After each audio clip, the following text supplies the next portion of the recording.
नमस्कारम सद्गुरु। पहली बार मैं 1 सप्ताह के लिए आश्रम आया हूँ। कभी मैं यहाँ सहज, तो कभी मुझे असहज महसूस होता है। कभी लगता है घर चला जाऊँ, कभी लगता है यहीं रहूँ। मैं बहुत कन्फ्यूज़ हो गया हूँ। कृपया मेरा मार्गदर्शन कीजिए कि मैं क्या करूँ? सभी के साथ यही तो होता है।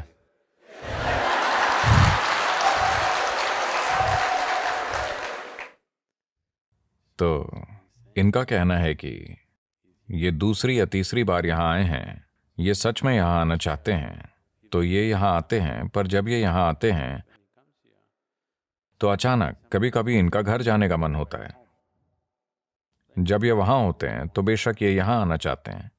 तो मैंने कहा कि ये इनकी समस्या नहीं है, ये सदियों पुरानी समस्या है। कोई 30 साल से शादीशुदा है और 8 बच्चे हैं। वो अभी भी सोच रहे हैं शायद गलती हो गई, शायद मुझे आध्यात्मिक मार्ग पर चलना चाहिए था। This, ये कोई नई समस्या नहीं है, ये बहुत प्राचीन समस्या है। तो आप जो भी करना चाहते हैं,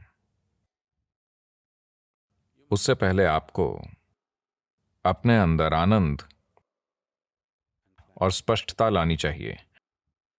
उस पल में आप जो फैसला करें, भले ही आप मर जाएं, आपको उसी पर चलना चाहिए।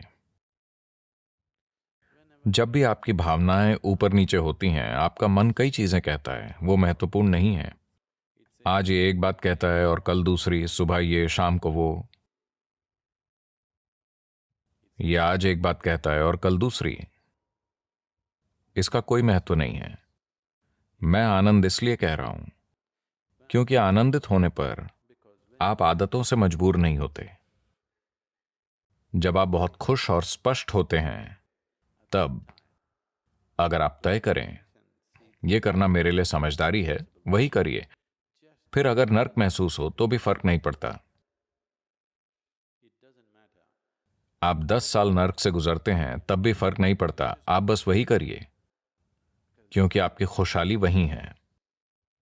जब आप मजबूरी के विभिन्न स्थितियों में होते हैं, तब अगर आप अपनी दिशा चुनते हैं तो आप हमेशा के लिए खो जाते हैं। it is not about what you're doing. बात यह नहीं है कि आपका काम क्या है, बस आप उसे बिना रुके करते रहें। रोज अगर आप उत्साहित और निराश होते हैं तो बात नहीं बनेगी। अचल हो जाइए। कोई फर्क नहीं पड़ता कि आपका काम क्या है।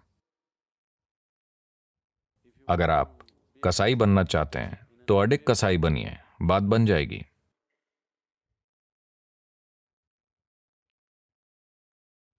Just not wavering for a moment. एक पल भी मत डगमगाइए। स्पष्टता और आनंद में आपने जो तय किया, उसी पर अचलता से टिके रहिए, तब आपकी बात जरूर बनेगी। हर दिन जब आपके विचार और भावनाएं यहां वहां उड़ते हैं, आप अपना मन बदलते रहते हैं, बदलते रहते हैं। आप चक्कर काटते रहेंगे हमेशा के लिए, क्योंकि जो बार बार दिशा बदलते हैं, साफ है कि वो कहीं भी पहुंचना नहीं चाहते, है ना? ये धरती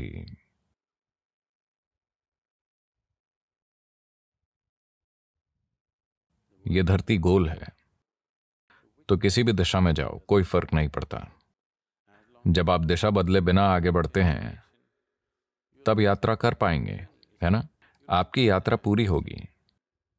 अगर आप दिशा बदलते हैं तो आप हमेशा के लिए भटक जाएंगे, हमेशा खोए रहेंगे। तो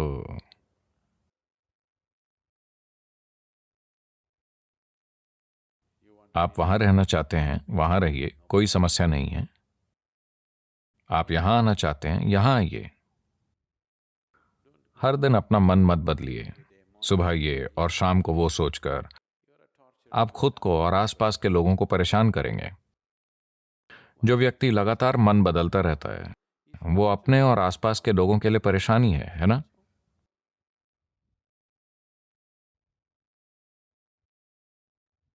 अभी आप सोच रहे हैं कल सुबह मैं योग करूंगा। कल सुबह जब 5 बजे डोंग होगा, मैं हर रोज सुनता हूं। पता नहीं आप में से कितने लोग सुनते हैं।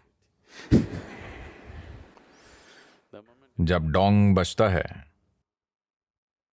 शायद हमें ढोल बजाना चाहिए।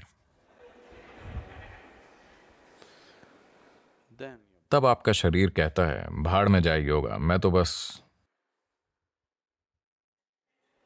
it keeps changing. Its priorities keep changing and changing and changing. ये बदलता रहता है, इसकी प्राथमिकताएं लगातार बदलती रहती हैं। जीने का एक और तरीका भी है, जहां जीवन की सबसे बड़ी खुशियां, जीवन के सबसे बड़े सुख, सबसे सुखद चीजें चींटी के समान लगेंगी। इस जीव में यह काबिलियत है। When it शरीर और मन की बात करें तो हमारी क्षमताएं अलग अलग हैं। कोई भी दो शरीर या दो मन समान क्षमता वाले नहीं होते। पर जब इस प्राणी की बात आती है, तब हर जीव संपूर्ण अस्तित्व को खुद में समा सकता है। वैज्ञानिक कह रहे हैं कि यह लगातार फैल रहा है। इसे कैसे समाएं? यही इसकी सुंदरता है।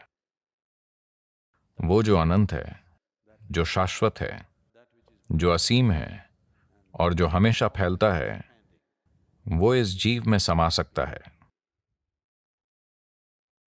उसे लेकर किन्हीं दो जीवों की क्षमता अलग अलग नहीं है। हर कोई समान रूप से काबिल है। ऐसा नहीं होता, क्योंकि आप दिशा बदलते रहते हैं। जहां भी आपको थोड़ा आराम मिलता है, आप वहीं टिकने की कोशिश करते हैं।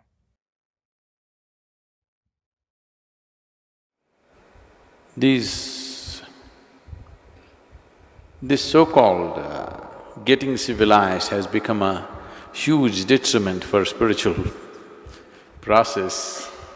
तथाकथित सभ्य होना आध्यात्मिक प्रक्रिया के लिए काफी नुकसानदायक रहा है।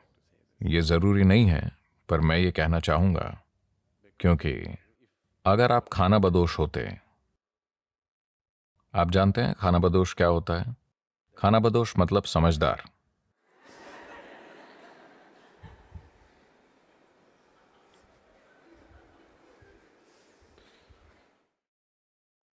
तो कौन खानाबदोश नहीं है? जो समझदार नहीं है। जो नासमझ है वही रुक जाता है। जो समझदार है वो हमेशा चलता रहता है और कहीं नहीं रुकता। जिस पल हम खानाबदोशी छोड़ देते हैं, हम एक तरह से सुरक्षा के पागलपन में पड़ जाते हैं। चाहे वो शारीरिक हो, मानसिक हो या भावनात्मक हो, आप हमेशा उस स्थान की खोज में रहते हैं जहां आप रुक सकें और सो सकें। और जब आप ऐसा स्थान खोज लेते हैं, तब चीजें आरामदायक हो जाती हैं और आप में उससे बाहर आकर फिर से यात्रा शुरू करने की हिम्मत नहीं होती। तो अगर आप बस एक पिकनिक चाहते हैं तो ये ठीक है। अगर आप 7वें पर्वत पर चढ़ना चाहते हैं तो कुछ दूरी पर जाकर आपके घुटने चरमराने लगेंगे और आपकी सांस भाप के इंजन जैसी हो जाएगी। पश पुश पुश, पश पुश पश पुश होने लगेगी। तब आप चारों ओर देखेंगे और सुंदर पत्थर, बांस, आसपास की चीजें और घाटी बहुत सुंदर है। फिर एक और कदम उठाने की जरूरत क्या है? यह शानदार है, यही है। तब आपका मन कहता है, बस हो गया, I'm not questioning the beauty of the place. मैं जगह की सुंदरता पर या वहां होने के सुख पर सवाल नहीं उठा रहा, पर फिलहाल आप में ये नया तर्क इसलिए आया है क्योंकि आपके फेफड़े भाप का इंजन बन गए हैं और आपके पैर बहुत बुरी तरह चरमरा रहे हैं। तो नया तर्क आया है। क्या आपने देखा है कि हर बार जब आप आराम या परेशानी की अलग अलग अवस्थाओं में होते हैं, तब आप एक नया तर्क विकसित कर लेते हैं? क्या आपने ऐसा होते हुए पाया है? जैसे लोग कहते हैं, हर स्टूडेंट कम्युनिस्ट होता है। शिक्षा पूरी करने के बाद नौकरी पाकर आप समाजवादी बन जाते हैं। जिस पल आपकी शादी होती है, आप पूंजीवादी बन जाते हैं। नई परिस्थितियों के अनुसार आराम या परेशानी के अलग अलग स्तरों के कारण नए स्तर के तर्क आ जाएंगे।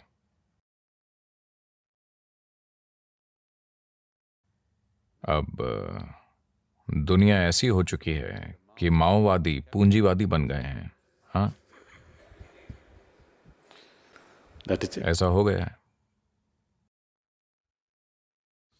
तो यह होता रहता है।